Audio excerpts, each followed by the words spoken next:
Hello, I'm the Media Wiz, because one art form wasn't enough. And let's begin 2020 by talking about what a lot of people hailed as one of the worst movies of last year. And that's mainly because I didn't see this movie in theaters. I thought about it because I think Ryan once requested me to talk about it, but I kind of forgot that this movie even happened, even though it had a decent amount of advertising, if you want to say that. The only time I ever got it in front of a movie was when I went to see Ralph Breaks the Internet.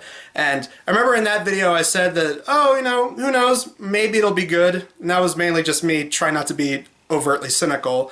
And yeah, it's as bad as you'd expect a terrible, what looks like straight-to-video movie that went to theaters. Well, straight-to-video in terms of quality of like the content itself. The animation itself is probably the best thing about it, and we'll talk about that in a second. Yeah, this was the same year that Nickelodeon gave us Playing with Fire, which I got the trailer in front of Addams Family, and the Dora movie, which I also didn't see, but some people have told me is actually funny. I don't know, because, again, I haven't seen it. So, yeah, Wonder Park. The movie itself is about a little girl named June, and her whole thing is that she loves building elaborate, basically theme park rides in her backyard. She's kind of a little daredevil. She's kind of a Kick Buttowski, if you will. Points if you get that reference. She makes these things that are so elaborate, they practically wreck half the neighborhood. And it's one of those movies where the parents are going to punish the kid, but then they go, gosh darn it, kid, you have such optimism and that twinkle in your eye, I can't be mad at you. And I don't know, that attitude kind of spoils children. But so yeah, they just let her do all this stuff, and then one day the mom gets a call and she says that something is very serious and she's gonna have to step away, and it's revealed later that the mom is actually facing a serious illness that they don't even say what it is. I guess it's just because they wanted to keep the G rating, but it's something serious that she ends up in the hospital. And so from there, June has to take care of her father, who is obviously worried about her and doesn't want her to be too upset about this whole thing. So he sends June to math camp, which couldn't help but be reminded about the science camp from, what was it, Honey, We Shrunk Ourselves, when we talked about that for a Media Wiz vlog. Yeah, that kid wanted to go to science camp. This kid's being sent off to math camp. But she can't take that. She gets all stressed out, so she runs away into the woods, and she ends up getting bonked on the head while running, and we get a Wizard of Oz type of thing. God, I can't remember when I remember when the guy that made Shark Boy and Lava Girl said he was trying to make a modern day Wizard of Oz. God, that was a massive insult, wasn't it? And I feel like the people who made this, assuming that they had passion going into this, I could see them probably being like, we're trying to do a Wizard of Oz type of thing.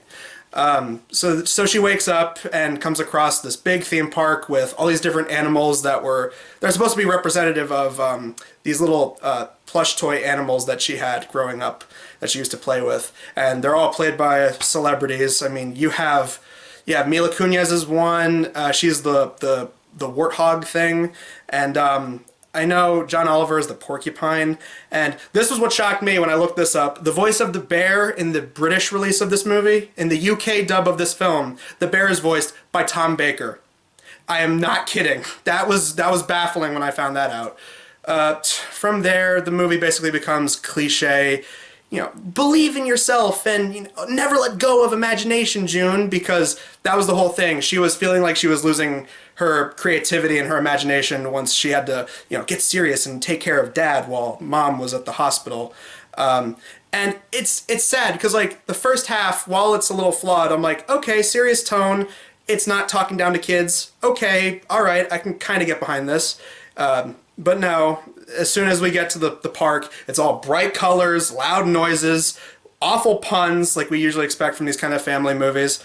And of course, the villains are even a pun. It's chimpanzombies, which are these little stuffed animal monkeys that they're like a mixture of like a bunch of different stuff. It's supposed to be like I don't know, Gremlins, a little bit of Toy Soldiers, which those are both Joe Dante.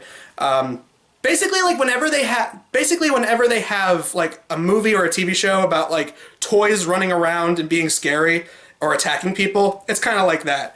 That was a thing with a lot of TV shows, wasn't it? Has anyone else noticed that? There's always like an episode of a TV show, like during the 2000s, that always had to be about toys that were like super popular and hot off the market, and then it would turn out they're evil and they start attacking people. Anyone else notice that? That was like a weird trend with TV shows for a little bit. There was always like one episode about that kind of thing. A little bit of the mutant toys from Toy Story, that kind of thing. They're like that.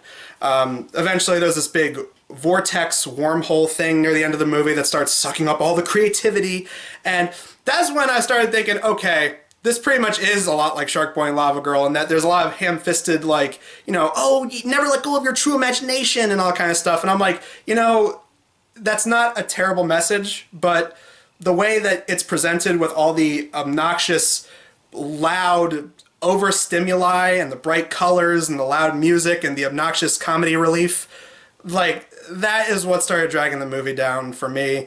And also the ending is just like, what the hell? Because of course June ends up waking up and she learns that she's not going to let go of her imagination, and she runs back home, and Dad's happy to see her, and it's, oh, so happy to see you, hun. Guess what? We have a special surprise. Mom's home! And the mom character literally just says, I got better! And I'm like, okay, well, I mean, I wasn't expecting it to have it that, oh, she ends up dying or something, but seriously, it's just like, okay, wow, it kind of means the whole tension of the movie, all the serious stuff that you guys were building up in the beginning, just kind of, okay, we're done with that. Happy ending, everybody. It's something straight out of like a Hallmark movie. Or no, it's something straight out of a straight-to-video or straight-to-TV Nick movie. Because that's pretty much what this is. Aside from the animation, which when you have an $100 million budget, that kind of helps. And it also makes me think that this movie was kind of destined to fail, because this movie had a director, and then the company fired the director before the movie was even finished, and then they hired some other director who was basically known for nothing. And that's kind of why this movie has no direction. I mean, it's one of those movies where the pacing is just kind of all over the place and just so out of it. Like, I don't really like using this as a comparison, but in certain ways it was a lot like Emoji Movie, where it feels like it was just a studio idea that was just out to the masses, and studios just sat there and thought, nah, you know, kids, a family movie, kids will love it. And I mean, I feel the same way about this, I guess, that I feel about Emoji Movie, in that it's a bad movie. One of the worst I've ever seen. Debatable. I mean, I'm eventually, at some point, for a milestone video, I want to do a countdown of the worst movies we've ever done. And I'm not sure if this will be high or low. Same with Emoji Movie. I'm not sure if this is going to be on the high or low end of that. But looking at this movie, it's bad. It's not a good family movie. I mean, all the seriousness at the beginning, I was like, okay, if this was played just a little bit darker, you probably could have something like on par with a good Don Bluth sequel, like, you know, something like maybe Five Will Goes West, where it's not a great movie, but it's a decent movie. And then you see this, and the way it is, it's just, yeah, it is just a straight-to-video, or in this case, straight-to-TV Nick movie. And also, this movie is set up for a Nick TV show, which I'm not surprised. I mean, I hear they're also going to be making a half live-action, half CG Rugrats movie, remake, reboot, whatever, and that's going to be set up for a Rugrats TV show. Of course, because Nick is really trying to get the nostalgia crowd back, even though they've done well before by just sticking with the roots and getting the original people involved, even though I know that the Rugrats movie is going to have the people. But I mean, same thing can be said for that live-action Kim Possible movie. I mean, the guys that made the show, I think, wrote or produced that. It's like, but the movie still wasn't very good. So yeah, this is going to get a TV show.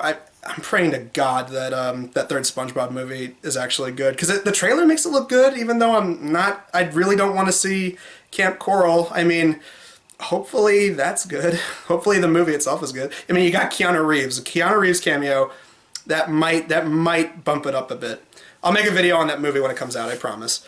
But this movie, speaking of Nick, I mean, considering that Nick is at some point talking about making its own theme park, I am calling it. I guarantee you at some point in that theme park there's probably going to be something tying into this movie. I mean, a whole movie about theme parks, it seems like a rife tie-in, just like with those theme park video games that I reviewed a while back. It feels like that would be like Nick's opportune to jump in, and I don't know. But anyway, I'm just talking about other stuff. I don't want to talk. I don't want to keep talking about this movie. I don't want to even keep thinking about this movie. Overall, yeah, it's bad, but in terms of one of the worst movies I've ever seen, I'm seriously gonna have to think about that some more because I just saw it, and after seeing it, I'm just like, my brain feels a little fried. And again, it's exactly how I felt with Emoji Movie. It's a bad movie, but honestly, I'm just a little bit I don't know. I guess it's because I've seen so many other bad movies that I've reviewed. I mean, here's the thing: if this movie had animation on par with Sir Billy, and writing that was as offensively bad as Sir Billy, I probably would. As it stands, it's a pretty typically bad kids movie where it feels like it's just a bunch of bright colors and obnoxious comedy relief and bad puns and, oh, well, we got a good message about, staying true to yourself or whatever, and that makes the rest of this movie being an absolute mess justified. But yeah, I mean, for really little kids, I guess they'll like it. Like this. Honestly, I think Double Toasted summed it up perfectly when they did their review. Corey said that this should have been a straight-to-Netflix movie, and I think that could not be any further from the truth. This does deserve to be just a straight-to-Netflix movie where you can plop your kids in front of it and you could just be doing something else in the background, or while you're babysitting kids, just like, okay, put on a movie, whatever, let them watch it, hour gone by, great.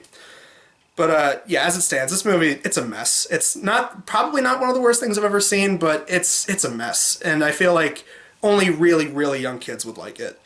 But other than that, yeah, there's really no need to see Wonder Park. Alright, so next video I'm going to be doing is I'm going to be reviewing another episode of Ed, Edd n Eddy that a lot of people have said is one of the worst. It's from season 5. The episode is called Smile for the Ed. So look forward to when I eventually do my review of that. That should be coming up pretty soon. Until then, I'm the Media Wiz, because one art form wasn't enough.